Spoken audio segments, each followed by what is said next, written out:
पितृपक्ष का रहस्य और तुलसी माता। दर्शक बंधु, पितृपक्ष के दिनों में एक बात विशेष रूप से कही जाती है।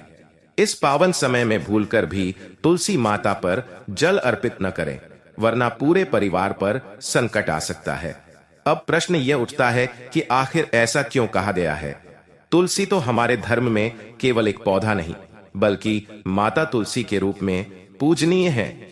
भगवान विष्णु की पूजा भी उनके बिना अधूरी मानी जाती है।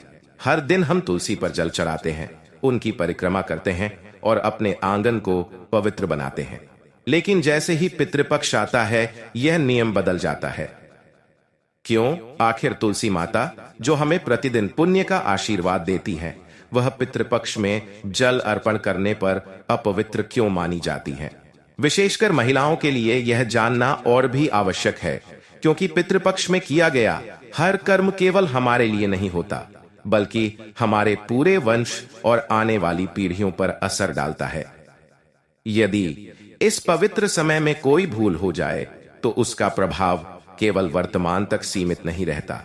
दर्शक बंधु, सोचिए, यह समय केवल पितरों को जल देने का ही नहीं, बल्कि उनसे अदृश्य संवाद करने का अवसर होता है।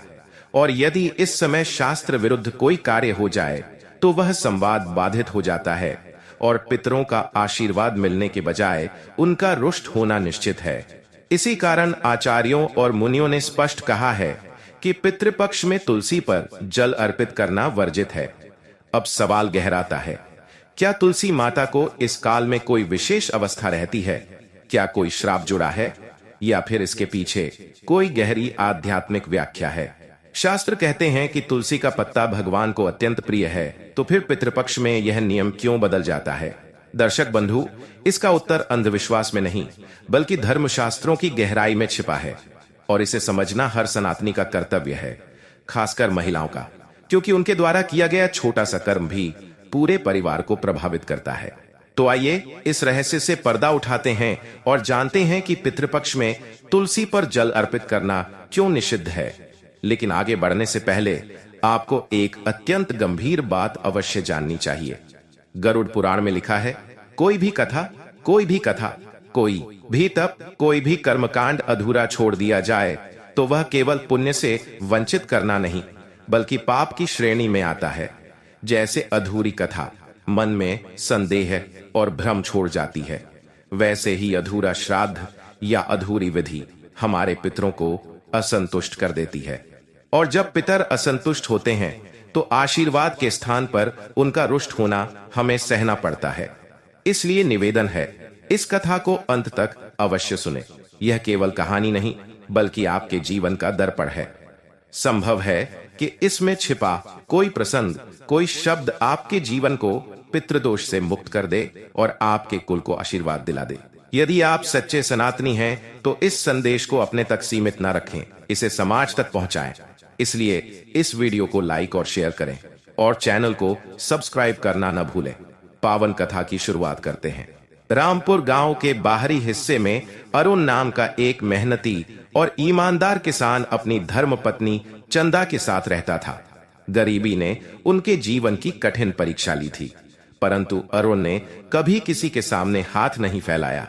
वह रोज प्रभु का नाम लेकर खेतों में मेहनत करता और उसी परिश्रम से पति पत्नी अपना गुजारा चलाते। गांव में एक और व्यक्ति था, लालचंद। वह एक बड़ा व्यापारी था, जिसके पास धन दौलत की कोई कमी नहीं थी। उसकी संपत्ति की चर्चा दूर दूर तक थी, लेकिन वह धन के घमंड में चूर रहता और गांव वालों से मेलजोल नहीं रखता। एक दिन वह व्यापार के लिए दूसरे नगर जाने की तैयारी कर रहा था। सामान के साथ उसने सोने के सिक्कों की थैली भी रख ली, जो उसके लिए अत्यंत कीमती थी। मगर रास्ते में उसे अचानक पता चला कि थैली कहीं गिर गई है। उसका चेहरा पीला पड़ गया, क्योंकि उन सिक्कों में उसका अभिमान और घमंड छिपा था। लालचंद तुरंत घर लौटा। हवेली के हर कोने, हर अलमारी में उसने खोज की, पर थैली का कहीं पता न चला। उसका मन व्याकुल हो गया। अगले दिन उसने गांव के चौपाल पर ढोल पिटवाकर घोषणा करवाई, व्यापारी लालचंद की सोने की थैली खो गई है। जो भी उसे ढूंढ कर लौटाएगा, उसे इनाम में एक सोने का सिक्का मिलेगा। गांव वाले चौपाल पर इकट्ठा हुए। कुछ ने इस घोषणा पर हंसी उड़ाई, कुछ ने इसे व्यर्थ समझा। लोग आपस में कहने लगे, भला कौन है जो पूरी थैली लौटाएगा और बदले में केवल एक सिक्का लेगा। सब अपने अपने काम में लग गए, किसी ने मदद करने का भाव नहीं दिखाया। उधर अरुण का घर पहले की तरह शांत था, लेकिन चंदा के चेहरे पर चिंता की रेखाएं साफ छलक रही थीं। चंदा चूल्हे पर रोटियां सेंक रही थी, पर उसके मन में गहरी चिंता थी। वह सोच रही थी, यह गरीबी आखिर कब तक झेलनी पड़ेगी। उसने अरुण से कहा, अब मेरा मन बहुत भारी हो गया है। आप दिन भर खेतों में पसीना बहाते हैं, फिर भी घर में ढंग से भोजन तक नहीं बन पाता। हमारी कोई बचत भी नहीं हो पाती। अरुण खाट पर बैठा बीज छांट रहा था। पत्नी की बात सुनकर उसने प्रभु का स्मरण किया और शांत स्वर में बोला, तुम सही कहती हो चंदा। मेहनत करने के बाद भी जब भरपेट अनाज ना मिले तो मन दुखी हो ही जाता है। शायद अब समय आ गया है कि मैं अपनी मेहनत का उचित मूल्य मांगू। इतना कहते ही दरवाजे पर दस्तक हुई। गांव का जमींदार अंदर आया और बोला, अरुण, मेरे पास वाले गांव में 2 बीघा जमीन है। मैं बाहर जा रहा हूं, तुम वह जमीन जोत देना। लौटकर मैं तुम्हें मजदूरी दूंगा। अरुण ने धैर्यपूर्वक उत्तर दिया, जमींदार जी, मैं जमीन अवश्य जोत दूंगा, पर अब मेरी मजदूरी बढ़ गई है। एक दिन का मेहनताना 5 चांदी के सिक्के होगा। यह सुनते ही जमींदार का चेहरा लाल हो गया।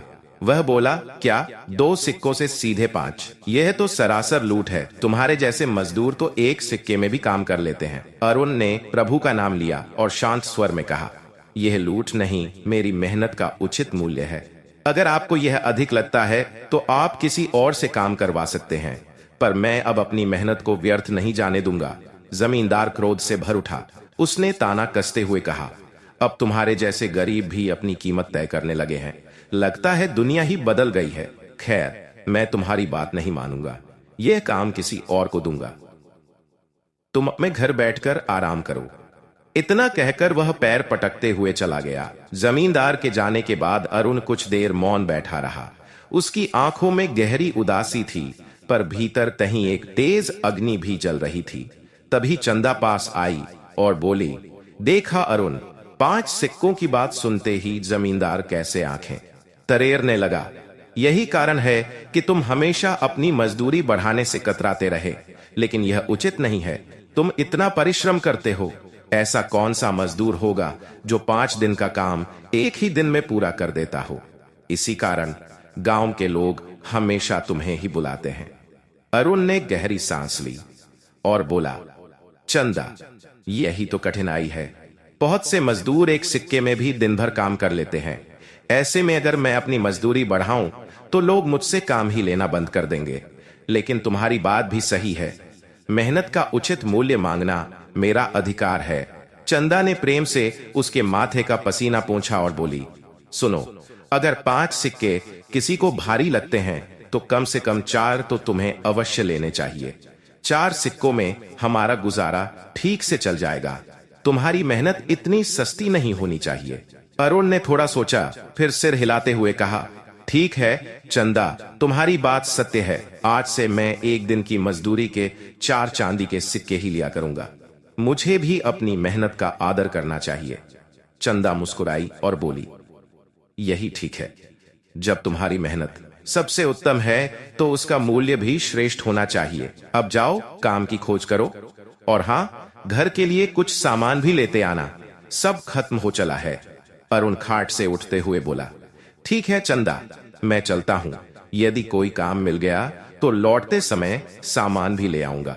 चंदा ने जाते हुए अरुण को देखा और मन ही मन प्रार्थना की, हे प्रभु, मेरे अरुण जैसा सच्चा और मेहनती इंसान शायद ही इस गांव में हो। काश लोग उसकी मेहनत का सही मूल्य समझ पाते।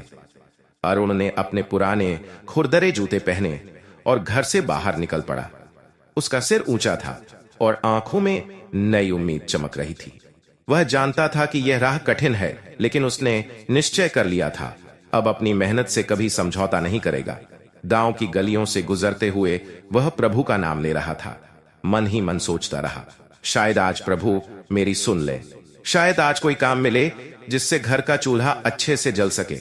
काफी देर चलता रहा। धीरे धीरे जंगल के रास्ते पर पहुंच गया। जंगल सुनसान और शांत था। अरुण अपने ही विचारों में खोया हुआ था। मन में प्रश्न उठ रहे थे, क्या मुझे आज काम मिलेगा? क्या 4 सिक्कों की मजदूरी मांगना सही था? तभी उसकी नजर एक चमकती हुई चीज पर पड़ी। वह पास गया तो देखा एक थैली पड़ी है।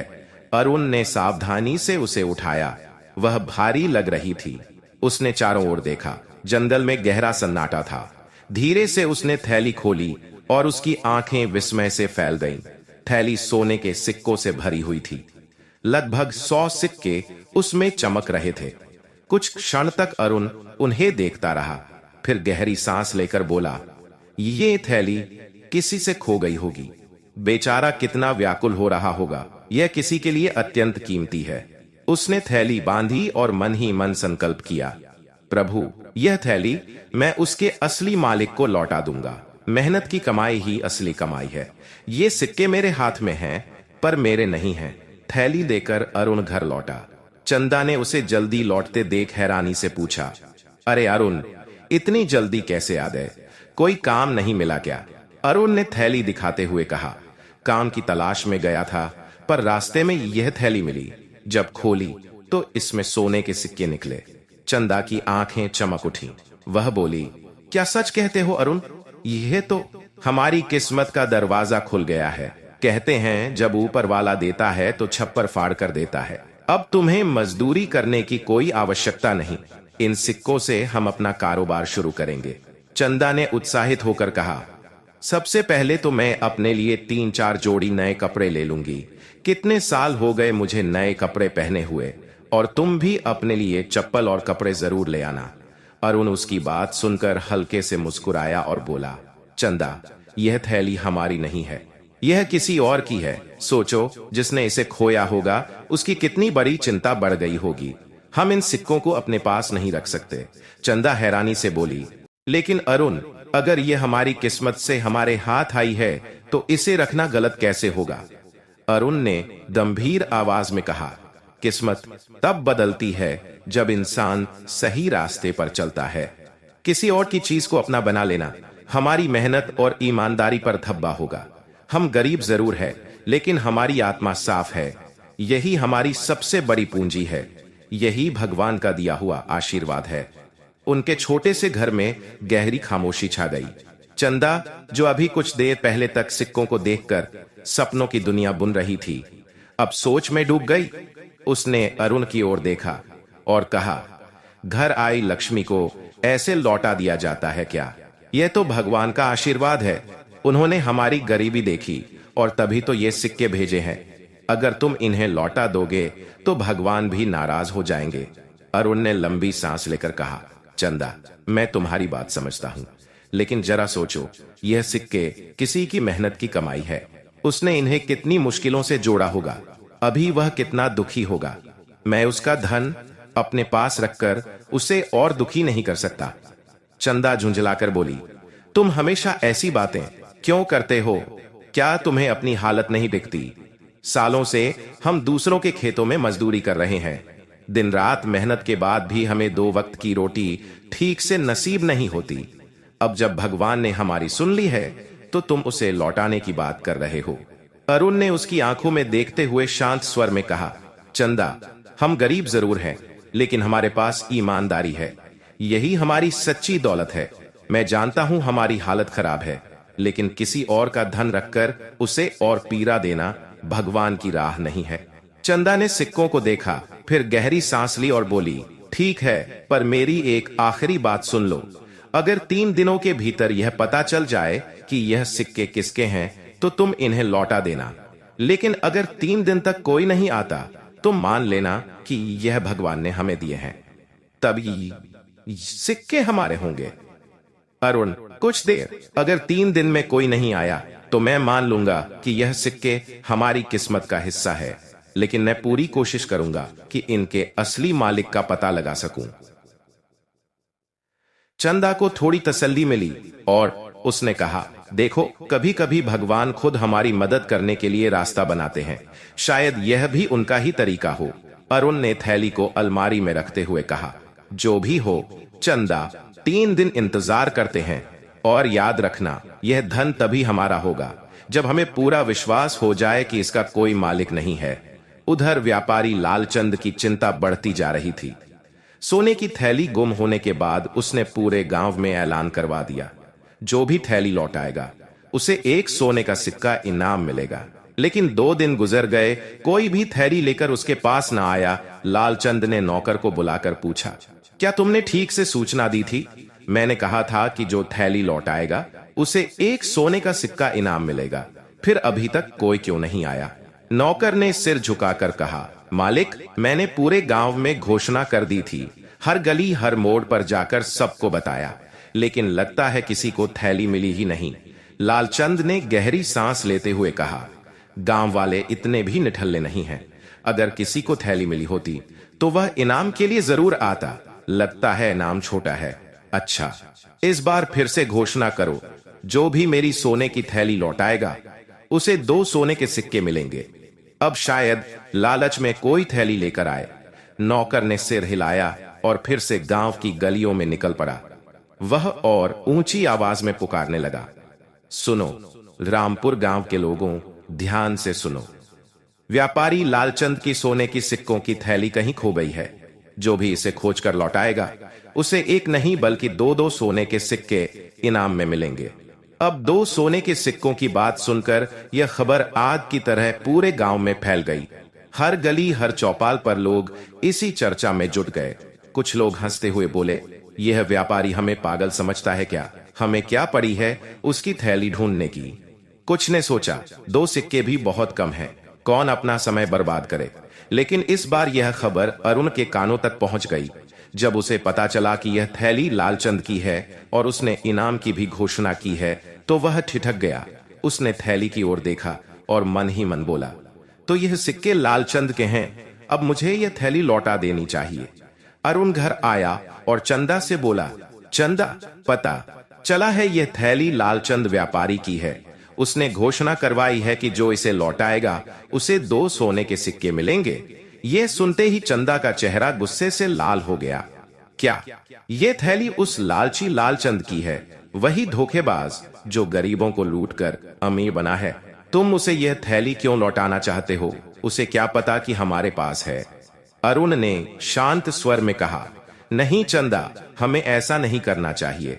लालचंद जैसा भी है, अच्छा या बुरा, यह सिक्के उसके हैं, हमें ईमानदारी से उन्हें लौटा देना चाहिए।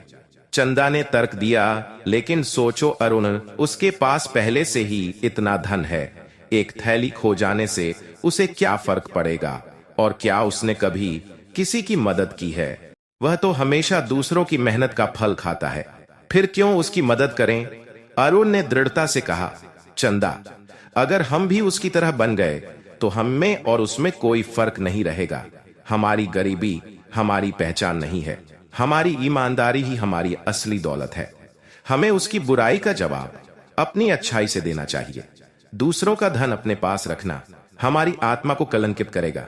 चंदा कुछ देर चुप रही, फिर हल्के गुस्से में बोली, ठीक है, जैसा तुम चाहो वैसा करो, लेकिन मेरा मानना है कि लालचंद जैसे आदमी को सबक सिखाना चाहिए।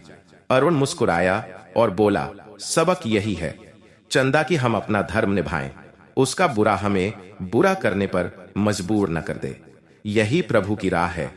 चंदा ने गहरी सांस ली और कहा, ठीक है अरुण, मैं तुम्हारी बात मानती हूं, और याद रखना, लालचंद अच्छा इंसान नहीं है। उम्मीद है तुम्हारी ईमानदारी व्यर्थ नहीं जाएगी।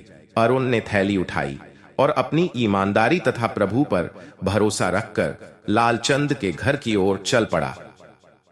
रास्ते भर उसके मन में विचार उमड़ते रहे, क्या लालचंद मेरी ईमानदारी की कद्र करेगा? क्या वह सचमुच 2 सोने के सिक्के देगा? और ही करेगा। फिर उसने अपने मन को शांत किया और प्रभु का स्मरण करते हुए कहा, मैं यह इनाम के लिए नहीं कर रहा।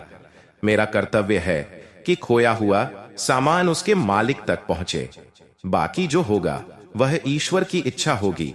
जब अरुण लालचंद के घर पहुंचा तो दरवाजे पर खड़े होकर बोला, लालचंद, जो अपनी थैली खोने के बाद बहुत परेशान बाहर आया, उसकी नजर अरुण के हाथ में थाली पर पड़ी तो वह खुशी से चिल्ला उठा, अरे, यह तो मेरी सोने के सिक्कों की थैली है। और उन्हें विनम्रता से फैली उसकी ओर बढ़ाते हुए कहा, जी मेरा नाम अरुण है। यह थैली मुझे जंगल के रास्ते में सुना कि यह आपकी है, इसलिए लौटाने आया हूं। लालचंद ने थैली पकड़ी और उसकी आंखें चमक उठी। उसने थैली खोली और गिनती की। सारे सिक्के अपनी जगह पर थे। भावुक होकर बोला, अरुण, आज के जमाने में ऐसे ईमानदार लोग मिलना कठिन है। मैं तो सोच चुका था कि मेरा धन अब लौटेगा ही नहीं। तुम्हारी ईमानदारी ने मेरी आशा फिर से जगा दी। मैं तुम्हारा आभारी हूं, लेकिन खुशी ज्यादा देर नहीं टिक पाई। इनाम का वादा याद आते ही उसका दिल धड़क उठा। दो सोने, उसने मन ही मन सोचा। थोड़ी देर सोचने के बाद वह धीरे से थैली में हाथ डालकर 2 सिक्के निकालकर अपनी जेब में रख लिया। फिर नकली मुस्कान के साथ बोला, अरुण, जैसा कि मैंने गांव में घोषणा की थी, थैली लौटाने वाले को इनाम में 2 सोने के सिक्के दिए जाएंगे। फिर लालचंद ने बनावटी मुस्कान के साथ अरुण की ओर देखा और थैली हाथ में लेकर सिक्कों की उंगलियां एक एक सिक्के को गिनती जा रही थी। जब आखिरी गिनती पर पहुंचा तो उसका चेहरा बदल गया। उसने कठोर स्वर में कहा, अरुण, इस थैली में पूरे 100 सिक्के थे, लेकिन इसमें तो केवल 98 ही है, यानी तुमने 2 के पहले ही निकाल लिए हैं। यह सुनकर अरुण हक्का बक्का रह गया। उसने विनम्रता से कहा, सेठ जी, यह आप क्या कह रहे हैं? मैंने यह थैली वैसे ही लौटाई है जैसे जंगल में मिली थी। मैंने इसमें से एक भी सिक्का नहीं लिया। प्रभु की कसम, मैं सच कह रहा हूं। लालचंद ने तिरस्कार से कहा, अच्छा, तो तुम कहना चाहते हो कि मैं झूठ बोल रहा हूं? क्या मैं अपनी ही थैली नहीं गिन सकता? साफ है कि तुमने इनाम के 2 सिक्के पहले ही निकाल ली। अगर इनाम चाहिए था तो मुझसे मामले लेते। इतनी जल्दी चोरी करने की क्या जरूरत थी? अरुण के चेहरे पर अपमान और पीड़ा उभर आई। उसने शांत लेकिन दृढ़ स्वर में कहा, सेठ जी, मैं केवल ईमानदारी से यह हथेली लौटाने आया हूं। मैंने इसमें से कुछ नहीं निकाला। आप चाहें तो मुझसे किसी भी देवी देवता की शपथ दिलवा सकते हैं, लेकिन कृपया मुझ पर चोरी का कलंक मत लगाइए। लालचंद ने व्यंग्य भरे स्वर में कहा, तो तुम कहना चाहते हो कि मैं ही झूठा हूं? ठीक है, इसका फैसला अब हमारे महाराज ही करेंगे। वहीं तय करेंगे कि सच कौन है और झूठ कौन। यह सुनकर अरुण का हृदय भारी हो गया। उसने मन में सोचा, चंदा ठीक कहती थी, लालचंद बड़ा धूर्त और लालची है। यह तो मेरी सच्चाई पर ही सवाल खड़ा कर रहा है। उसके मन में गहरी पीड़ा उठी। इनाम की उसे परवाह नहीं थी, पर उसकी ईमानदारी पर था। लालचंद ने आदेश दिया, चलो अभी मेरे साथ महाराज के दरबार में, वहां सारा मामला साफ हो जाएगा। अरुण ने सिर झुका लिया और चुपचाप उसके पीछे चल पड़ा। उसके कदम भारी थे। दिल में गुस्से और दोह का तूफान उमड़ रहा था। वह सोच रहा था, क्या यही है मेरी मेहनत और ईमानदारी का फल? मैंने तो सोचा था सच्चाई हमेशा जीती है, लेकिन यहां तो उल्टा हो रहा है। कुछ ही देर बाद दोनों राजा के दरबार में पहुंचे। दरबार सजा हुआ था। चारों ओर गांव वाले अपने अपने मामले लेकर बैठे थे। सिंहासन पर न्यायप्रिय राजा विराजमान थे। उनका चेहरा गंभीर था और आंखें सत्य को पहचानने के लिए तैयार। जब लालचंद और अरुण की बारी आई तो लालचंद ने हाथ जोड़कर प्रणाम किया और कहा, महाराज, मैं आपके सामने बड़ी समस्या लेकर आया हूं। मेरी 100 सोने के सिक्कों की थैली कहीं गिर गई थी। मैंने पूरे गांव में घोषणा करवाई कि जो भी मेरी थैली लौट आएगा उसे 2 सोने के सिक्के इनाम मिलेंगे। कुछ दिन बाद अरुण यह थैली लेकर मेरे पास आया। पहले तो मुझे खुशी हुई कि थैली मिल गई, लेकिन जब गिनती की तो उसमें 2 सिक्के कम निकले। इसका मतलब साफ है कि इसने इनाम के सिक्के पहले ही निकाल दिया। यह सुनकर राजा ने गंभीर स्वर में पूछा, अरुण, क्या यह सच है? क्या तुमने सिक्के निकाले? अरुण ने राजा के सामने हाथ जोड़ दिए और शांत भाव से बोला, महाराज, मैं गरीब हूं, पर मेरी ईमानदारी ही मेरी सबसे बड़ी संपत्ति है। जब यह थैली मुझे जंगल में मिली तो मैंने इसे छुआ तक नहीं। मुझे नहीं पता था इसमें कितने सिक्के हैं। मेरा उद्देश्य केवल इतना था कि थैली अपने मालिक तक लौट जाए। अगर मैं लालची होता तो यह थैली लौटाने आता ही क्यों? मेरी ईमानदारी पर शक करना मेरी आत्मा पर चोट करने जैसा है। मैं प्रभु को साक्षी मानकर कहता हूं कि मैंने एक भी सिक्का नहीं लिया। राजा ने दोनों की बातें ध्यान से सुनी। उन्होंने देखा कि अरुण के शब्दों में सच्चाई और विनम्रता झलक रही है, जबकि लालचंद के चेहरे पर असमंजस और लालसा साफ दिख रही थी। राजा ने कुछ देर चिंतन किया और फिर गंभीर स्वर में पूछा, लालचंद, क्या तुम्हें पूरा विश्वास है कि तुम्हारी थैली में एक ही सिक्के थे? लालचंद ने तुरंत सिर हिलाते हुए कहा, महाराज, मैंने खुद अपने हाथों से 100 सिक्के गिन कर रखे थे, इसमें कोई शक नहीं। राजा ने हल्की मुस्कान के साथ कहा, तो इसका अर्थ यह है कि तुमने अपनी ही थैली लौटाने वाले अरुण पर चोरी का आरोप लगाया है। राजा अत्यंत बुद्धिमान और न्यायप्रिय थे। वे प्रजा के हर छोटे बड़े मामले को गंभीरता से सुनते और निष्पक्ष भाव से समाधान करते। लालचंद जब दरबार में अपनी बात रख रहा था, तब राजा ध्यान से सुन रहे थे। लालचंद ने अपनी ओर से बड़ी प्रभावी कहानी बनाई थी, लेकिन उसकी आंखों और शब्दों में राजा को सच्चाई से अधिक छल दिखाई दे रहा था। राजा ने तुरंत ही समझ लिया कि लालचंद झूठ बोल रहा है, परंतु बिना प्रमाण किसी पर आरोप लगाना उचित नहीं था। कुछ क्षण के लिए दरबार में मौन छा गया। राजा ने आंखें बंद कर गहरी सांस ली और शांत स्वर में बोले, मेरे प्रिय नागरिकों, यह मामला अत्यंत गंभीर है। यहां हम कोई भी निर्णय जल्दबाजी में नहीं ले सकते। न्याय की देवी की आंखों पर पट्टी इसलिए होती है कि वह बिना किसी सके प्रजा का हर व्यक्ति हमारे लिए समान है। राजा ने लालचंद और अरुण दोनों की ओर देखा। दोनों के चेहरे पर चिंता साफ झलक रही थी। फिर राजा बोले, फिलहाल इस मामले में कोई ठोस प्रमाण हमारे पास नहीं है, इसीलिए मैंने निर्णय लिया है कि इसकी पूरी जांच होगी। 3 दिन के भीतर सच्चाई सामने लानी होगी। तब तक तुम दोनों अपने घर लौटे और इस विषय में हस्तक्षेप न करें, यही मेरा आदेश है। दरबार में उपस्थित लोग राजा के इस निर्णय की प्रशंसा करने लगे।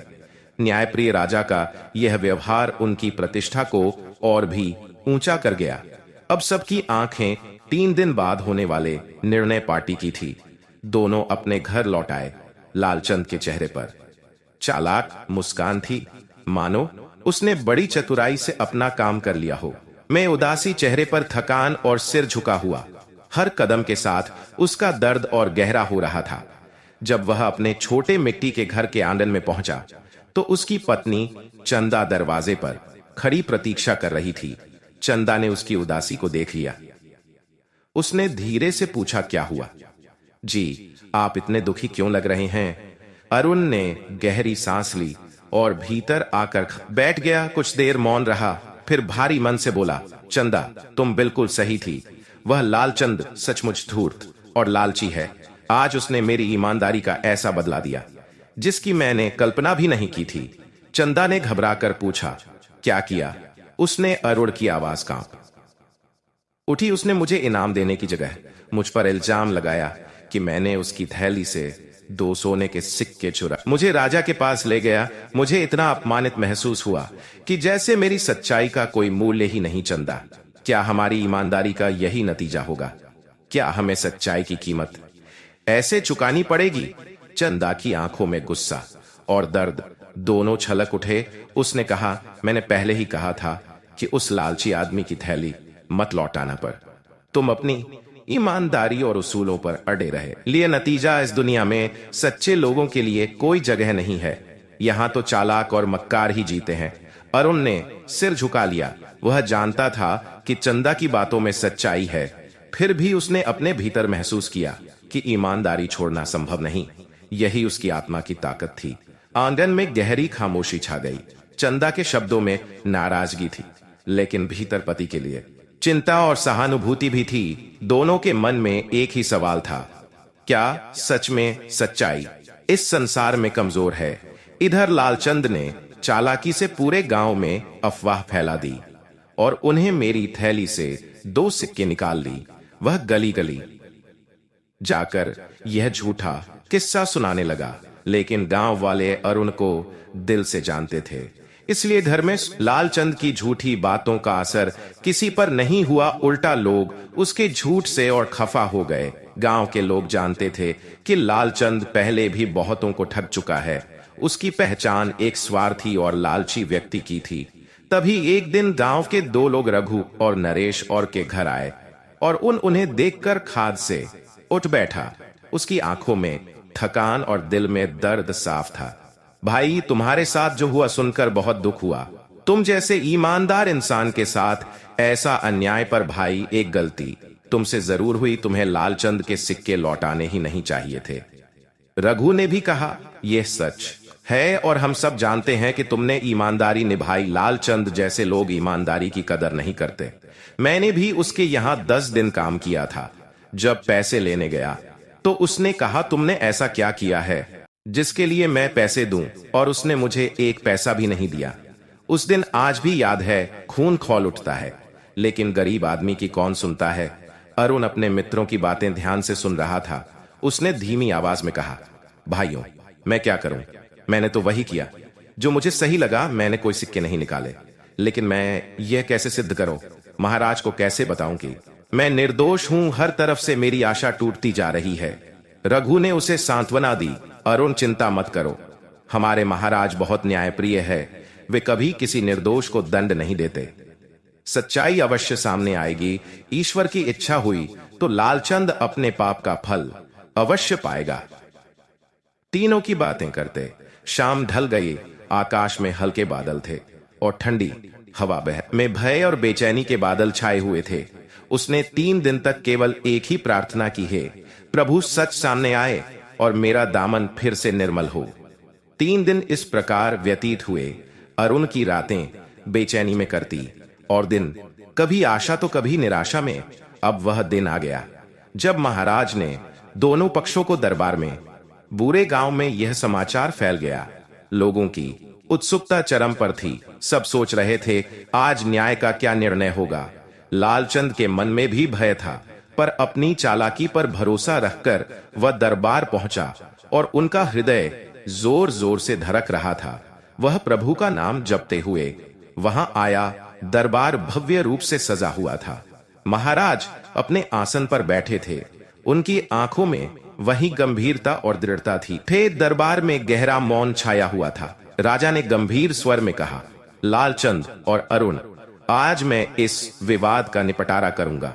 उन्होंने लालचंद की ओर देखा और बोले, लालचंद, तुमने कहा था कि तुम्हारी थैली में 100 सोने के सिक्के थे, लेकिन जब अरुण को थैली मिली उसमें केवल 98 सिक्के थे।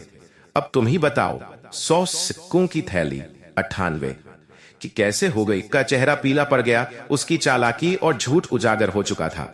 उसने बोलने की कोशिश की और शब्द उसके गले में अटक गए। राजा ने कठोर स्वर में कहा, लालचंद, तुम अपने घर लौट जाओ और अपनी 100 सिक्कों वाली थैली का इंतजार करो। यदि वह नहीं मिलती तो उसकी खोज करवाओ, लेकिन यह 98 सिक्कों वाली थैली तुम्हारी नहीं हो सकती। फिर राजा ने अरुण की ओर देखा। उनकी आंखों में करुणा और विश्वास झलक रहा था। राजा बोले, अरुण, यह थैली तुम्हें मिली और तुमने इसे लौटाने का प्रयास किया। यह तुम्हारी सच्चाई और ईमानदारी का प्रमाण है, इसलिए ये थैली तुम्हारे पास रहेगी। यदि 1 महीने के भीतर इसका असली मालिक न आया तो यह पूरी तरह तुम्हारी होगी। तुम चाहो तो इससे अपना कारोबार शुरू करो या अपनी आवश्यकता पूरी करो। राजा का निर्णय सुनते ही दरबार में तालियों और सराहना की गूंज उठी। लोग राजा की न्यायप्रियता और अरुण की ईमानदारी की प्रशंसा करने लगे। लालचंद का चेहरा गुस्से और लज्जा से लाल हो गया। वह मन ही मन राजा को कोसने लगा, इसने मेरी सारी चालाकी को मिट्टी में मिला दिया। परंतु वह विरोध करने का साहस नहीं कर पाया, क्योंकि उसे भय था इस सच और खुल जाएगा और दंड मिल जाएगा। लालचंद गुस्से में बड़बड़ाते हुए दरबार से निकल गया। अरुण ने हाथ जोड़कर राजा को धन्यवाद दिया। उसकी आंखों में आंसू थे और में आंसू राहत और कृतज्ञता के थे। उसके मन ने महसूस किया, सच्चाई और ईमानदारी का मार्ग कठिन जरूर है, परंतु में जीत उसी की होती है। कार्यवाही समाप्त होने के बाद राजा ने अरुण को पास बुलाया।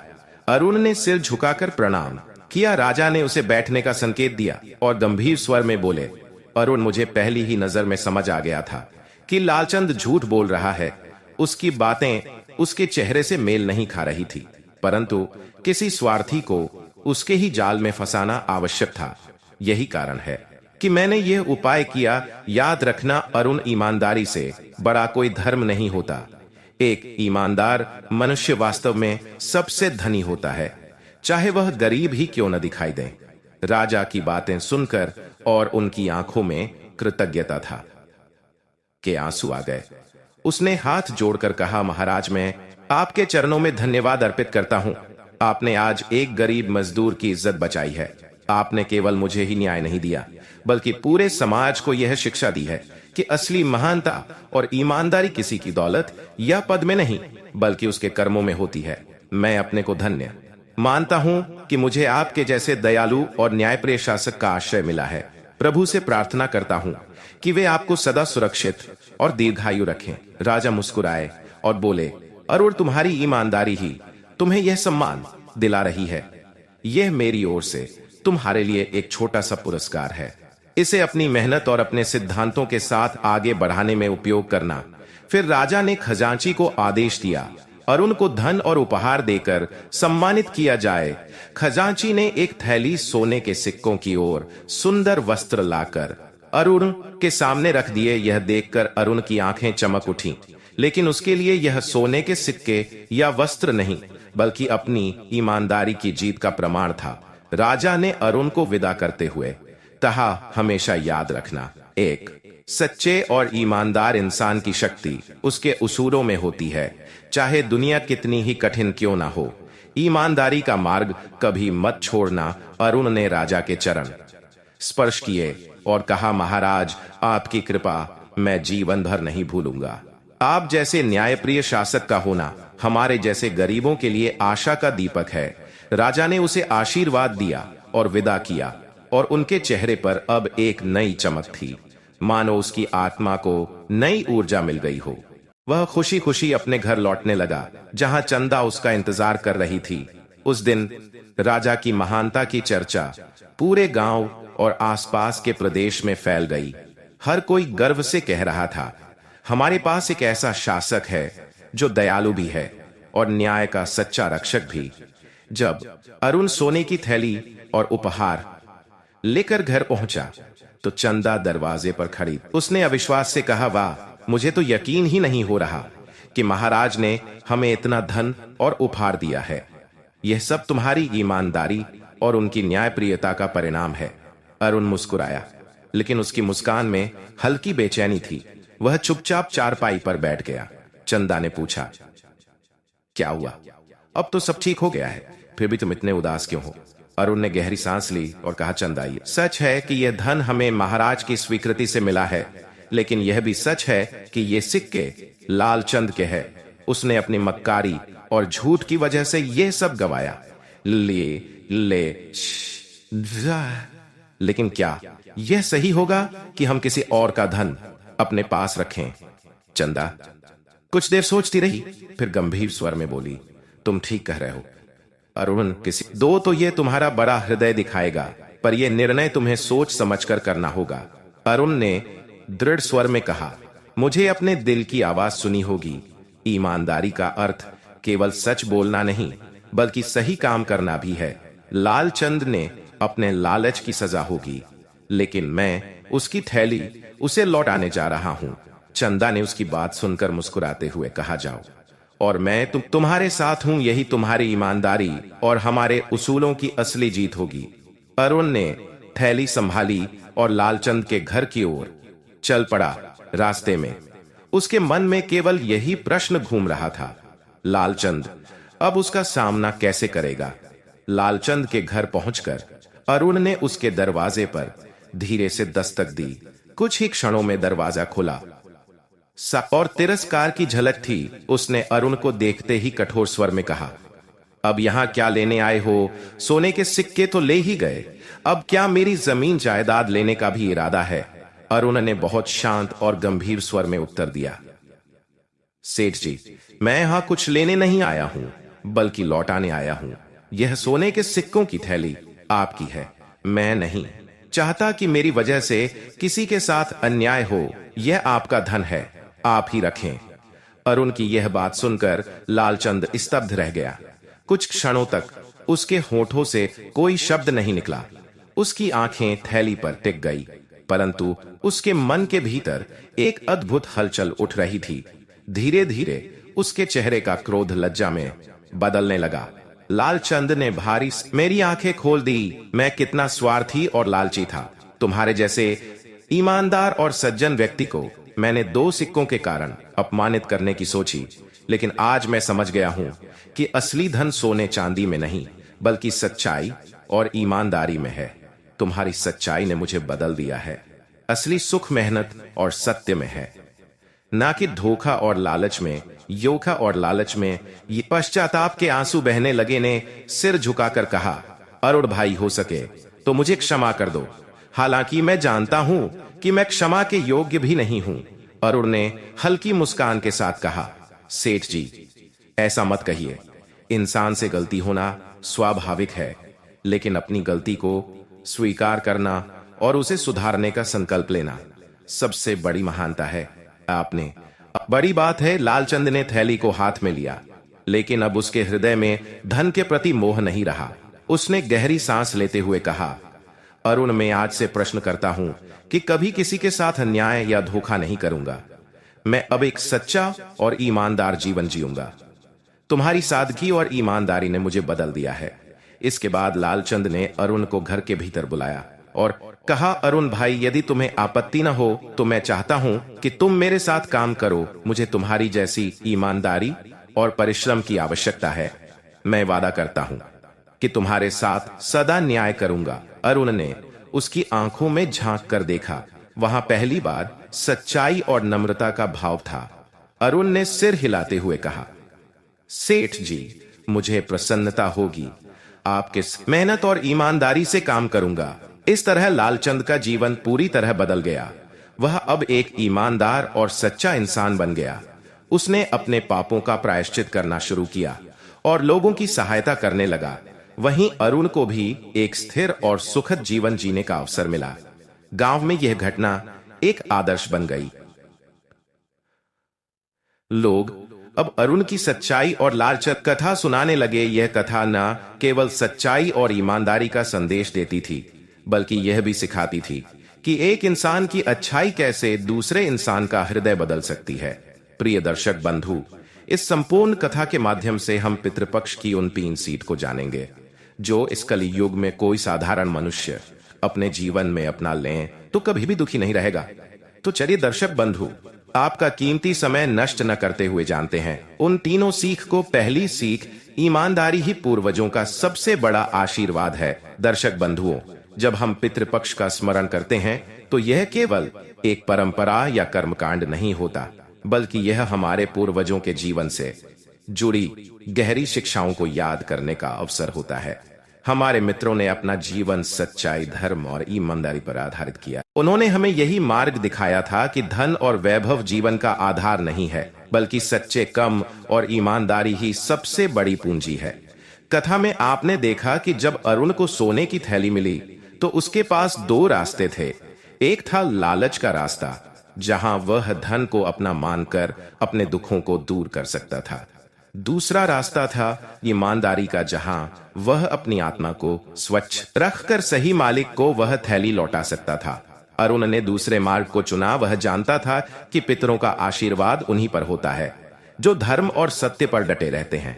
अरुण ने गरीबी और भूख के बावजूद कभी अपनी ईमानदारी से समझौता नहीं किया। उसने यह सिद्ध कर दिया कि ईमानदारी केवल शब्द नहीं, बल्कि आत्मा की शांति है। यही वो गुण है जिसे हमारे पूर्वज सबसे बड़ा आशीर्वाद मांगते थे। जब हम पितृपक्ष में अपने पितरों को जल अर्पित करते हैं तो दरअसल हम उनसे यही आशीष मानते हैं कि हमें भी वैसा ही सच्चा और ईमानदार जीवन जीने का सामर्थ्य मिले। सोचकर देखिए, अगर अरुण थैली अपने पास रख लेता है तो शायद वह धन से अमीर बन जाता। शायद वह धन से अमीर बन जाता, लेकिन उसकी आंखें कभी शांत चुनी तो न केवल राजा ने उसकी इज्जत बचाई, बल्कि पूरा गांव उसकी सच्चाई का गवाह बना। यही तो पूर्वजों की शिक्षा है कि असली अमीरी सोने चांदी में नहीं, बल्कि साफ हृदय और सच्चे कर्म में होती है। पितृपक्ष का महत्व भी इसी में है। जब हम अपने पितरों को श्रद्धा से स्मरण करते हैं तो हमें याद आता है कि ईमानदार जीवन ही सबसे बड़ी पूजा है। चाहे परिस्थितियां कितनी भी कठिन क्यों न हो। अगर हम अपने पितरों की तरह सत्य और ईमानदारी से जीते हैं तो ईश्वर भी हमारी रक्षा करते हैं और पितर भी तृप्त होते हैं।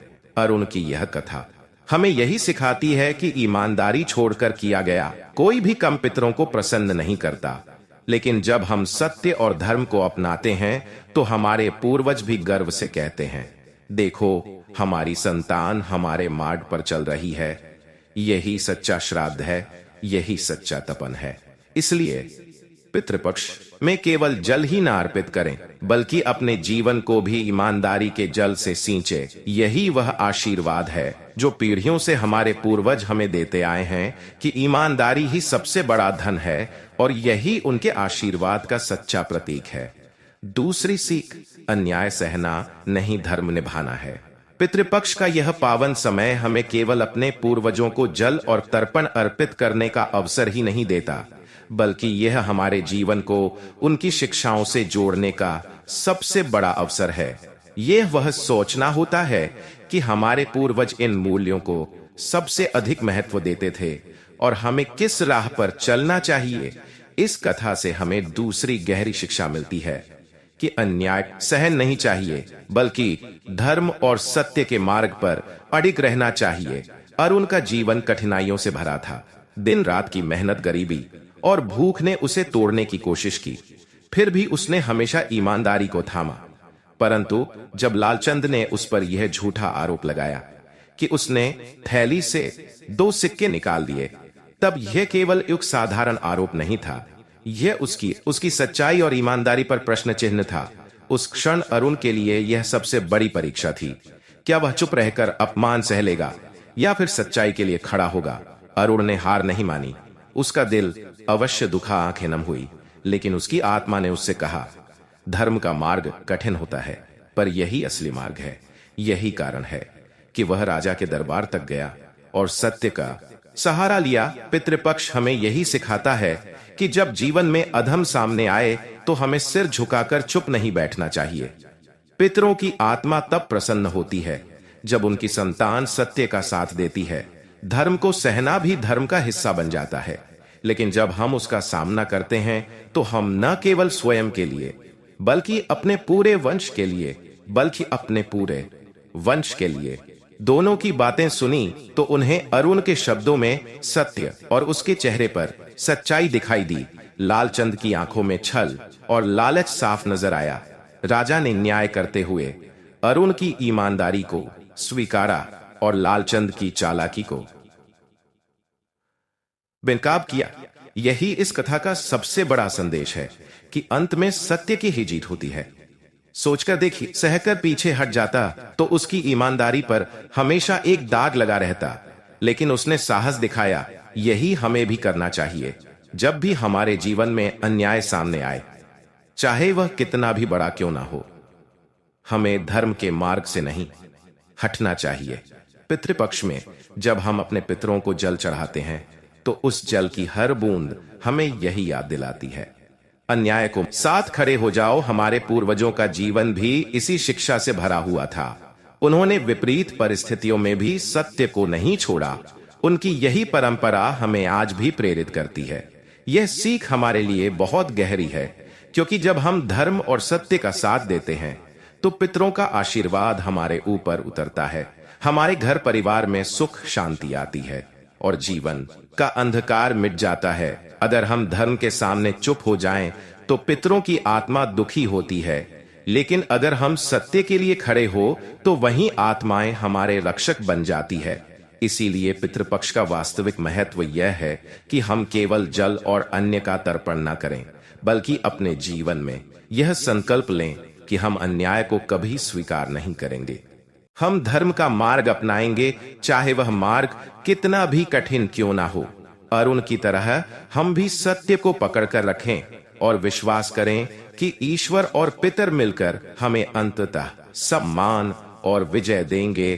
तीसरी सीढ़, दूसरों का हक लौटाना ही सच्चा तपन है।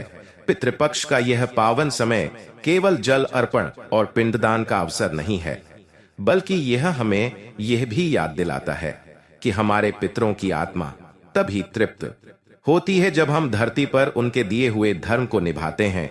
और धर्म का सबसे पहला नियम यही है कि किसी और का हक अपने पास न रखें। कथा में आपने देखा कि जब अरुण को जंगल में सोने की थैली मिली तो उसके सामने कई विचार। हमारे घर में गरीबी थी, भूख थी, चंदा की आंखों में वर्षों का दर्द था। सिक्कों को देखकर उसके मन में ना इनसे घर का हाल बदल दिया जाए, लेकिन उसके भीतर बैठी ईमानदारी और उसके पितरों की दी हुई शिक्षा ने उसे यह सोचने पर मजबूर कर दिया, यह धन मेरा नहीं है, यह किसी और का है, और किसी का हक अपने पास रखना अधम है। यही पितृपक्ष की तीसरी सबसे बड़ी सीख है कि दूसरों का हक लौटाना ही सबसे बड़ा तपन है, क्योंकि हमारे पितर हमें यह सिखा कर गए। और अन्य चढ़ाना केवल प्रतीक है। असली श्राद्ध तब है जब हम जीवन में न्याय और धर्म का पालन करें। मैं जब थैली को उसके मालिक को लौटाने का निश्चय किया तो यह केवल एक थैली लौटाना नहीं था, यह उस वचन को निभाना था जो उसके पूर्वजों ने उसकी आत्मा में रोपा था। यह वह संस्कार था जो पीढ़ी दर पीढ़ी चलते हुए उसकी आत्मा में अंकित को अपने पास रख लेता तो क्या उसकी आत्मा कभी शांति पाती? शायद वह धन के बल पर कुछ समय सुखी हो जाता और उसके पितरों की आत्मा तृप्त न होती। उसकी आत्मा भीतर से हमेशा दोषी महसूस करती। लेकिन जब उसने थैली लौटा दी तो यह केवल लालचंद को उसका हक लौटा नहीं था, बल्कि यह उसके पितरों की आत्मा को भी शांति पहुंचाना था। असली पूजा और तर्पण केवल मंत्रोच्चार और अनुष्ठानों से नहीं होती, यह तब होती है जब हम अपने जीवन में ईमानदारी को अपनाते हैं और दूसरों का अधिकार उन्हें लौटा देते हैं। जैसे हम अपने पितरों को जल अर्पित करते समय यह प्रार्थना करते हैं कि वे तृप्त हो, वैसे ही जब हम किसी का हक लौटाते हैं तब मैं सचमुच तृप्त होते हैं। राजा ने भी यही कहा था कि अरुण की ईमानदारी ही उसका सबसे बड़ा धन है। यह धन कभी समाप्त नहीं होता, क्योंकि यह केवल मनुष्य का नहीं बल्कि पितरों का आशीर्वाद है। जब अरुण ने थैली लौटाई तो उसके घर में केवल सिक्कों का नहीं बल्कि पितरों की कृपा का प्रकाश आया। हमारे जीवन में भी यही शिक्षा लागू होती है। जब हम पितृपक्ष में अपने पूर्वजों को याद करते हैं तो हमें यह संकल्प भी लेना चाहिए, किसी और का हक अपने पास नहीं रखेंगे। यदि गलती से भी हमारे हाथ में किसी का ध्यान, किसी की वस्तु या किसी का अधिकार आ जाए तो हमें उसे उसी को लौटाना चाहिए। यही असली श्रद्धा है, यही असली श्रद्धा है, यही सच्चा तपन है। पीटर अपने वंशजों को केवल यह नहीं देखना चाहते कि उनकी संतान कैसी है, उसका चरित्र कैसा है, क्या वह दूसरों का हक लौट आती है या उसे दबा लेती है। इसलिए यह तीसरी सीख हमें यह बताती है कि ईमानदारी से जीना और दूसरों का हक उन्हें लौटा देना ही बस सबसे बड़ा तपन है जो पितरों की आत्मा को प्रसन्न करता है। और जब पितर प्रसन्न होते हैं तो घर में समृद्धि, शांति और सुख का प्रवाह अपने आप होने लगता है। अरुण की इस कथा से यह सत्य और भी स्पष्ट हो जाता है। सिक्के लौटाना उसके लिए कठिन था, लेकिन उसने कठिनाई की राह चुनी और अंत में उसके पितरों की दी हुई शिक्षा ने उसे न केवल सम्मान दिलाया बल्कि पूरे गांव के लिए प्रेरणा बना दिया। यही है पितृपक्ष का असली अर्थ, पूर्वजों की दी हुई शिक्षाओं को जीवन में उतारना और दूसरों के हक का आदर करना। कृषक बंधु, यह कथा अभी यहीं खत्म नहीं होती। अभी हम यह भी जानेंगे कि आखिर क्यों पितृपक्ष में तुलसी को जल नहीं चढ़ाना चाहिए। दर्शक बंधु, आज हम एक ऐसे रहस्य की चर्चा करेंगे जिसे सुनकर शायद आपके हृदय में भी हलचल हो उठेगी। पितृपक्ष का समय शुरू होते ही हम सब अपने पूर्वजों की आत्मा को तृप्त करने के लिए जल तर्पण और श्राद्ध करते हैं। लेकिन क्या आपने कभी सोचा है कि इन दिनों तुलसी माता पर जल चढ़ाना क्यों वर्जित है? यह प्रश्न साधारण नहीं है, इसके पीछे गहरे शास्त्रीय और आध्यात्मिक कारण छिपे हैं। और यह बात खासकर घर की महिलाएं अवश्य सुने, क्योंकि तुलसी माता और पितरों से जुड़ा यह नियम सीधे उनके जीवन से जुड़ा है। तुलसी कोई सामान्य पौधा नहीं है। शास्त्रों में तुलसी को स्वयं लक्ष्मी माता का अवतार माना गया है। तुलसी का विवाह भगवान विष्णु से हुआ है, इसलिए तुलसी माता भगवान श्री हरि की अर्धांगिनी है। जब हम तुलसी पर जल चढ़ाते हैं तो वह जल सीधे भगवान विष्णु तक पहुंचता है। तुलसी पत्ते और तुलसी जल देव पूजन के लिए होते हैं, देव कार्य में प्रयुक्त होते हैं। यही कारण है कि तुलसी को जल देना केवल भगवान की सेवा और आराधना का अंग माना गया है। अब पितृपक्ष का समय देवताओं के लिए नहीं बल्कि पितरों के लिए आरक्षित है। यह पूरा काल केवल और केवल हमारे पूर्वजों को तृप्त करने का होता है। इस समय का हर कर्म, चाहे वह जल अर्पण हो, अन्नदान हो या श्राद्ध, सब कुछ पितरों के नाम पर समर्पित होता है। इसीलिए शास्त्रों में कहा गया है कि पितृपक्ष के दौरान तुलसी पर जल अर्पण करना भूल से भी नहीं करना चाहिए। और ये देव कम कहलाता है। जब कोई व्यक्ति इस समय तुलसी माता को जल देता है तो पितरों को लगता है कि उनके हिस्से का जल उनके लिए किया गया, अपन देवताओं की ओर मोड़ दिया गया। इससे वे तृप्त नहीं होते और रुष्ट हो सकते हैं। गरुड़ पुराण और मत्स्य पुराण दोनों में ही उल्लेख मिलता है, पितृपक्ष न तुलस्यान जलम दातव्य, अर्थात पितृपक्ष के दिनों में तुलसी को जल अर्पण करना निषिद्ध है। इसका सीधा अर्थ यह है कि तुलसी का पूजन इन दिनों रोक दिया गया है ताकि पूरा ध्यान केवल पितरों की शांति और तृप्ति पर रहे। तुलसी पर जल चढ़ाने से पितरों का श्राद्ध अधूरा रह जाता है और उसका दोष पूरे परिवार को झेलना पड़ सकता है। विशेष रूप से महिलाओं को इस नियम को ध्यान से सुनना और समझना चाहिए। तुलसी माता का सीधा संबंध गृहस्थ जीवन, संतान सुख और परिवार की समृद्धि से है। यदि कोई महिला पितृपक्ष में तुलसी पर जल चढ़ा दें तो पितरों की अशांति का दोष उसके पूरे परिवार पर आ सकता है। शास्त्रों में कहा गया है कि स्त्री जब नियम तोड़ता है तो उसका प्रभाव केवल उसी तक सीमित नहीं रहता बल्कि 7 पीढ़ियों तक उसका परिणाम देखने को मिलता है। यही कारण है कि पितृपक्ष में तुलसी पूजा का नियम रोक दिया गया है। इस समय तुलसी पर जल नहीं चढ़ाना चाहिए, न ही तुलसी दल भगवान विष्णु को अर्पित करना चाहिए। हाँ, तुलसी माता को प्रणाम करना, दीप जलाना या मानसिक रूप से उन्हें नमस्कार करना वर्जित नहीं है, परंतु तुलसी का पत्ता या जल पितृपक्ष में देवताओं के कार्य के लिए प्रयोग नहीं किया जाता। यह समय केवल और केवल पितरों के लिए है। सोचकर देखिए, केवल 16 दिन के इस काल में अगर हम अपने पितरों को पूरी श्रद्धा से जल अर्पित करें, अन्नदान दान करें और उनका श्राद्ध करें तो वे प्रसन्न होकर हमें आशीर्वाद देते हैं। लेकिन यदि हम भूल से भी तुलसी पर जल चढ़ा दें तो यह मान लिया जाता है कि पितरों को उनका हिस्सा नहीं मिला और यही अशांति हमारे जीवन में रुकावटें, पितृदोष और कठिनाइयां ला सकती है।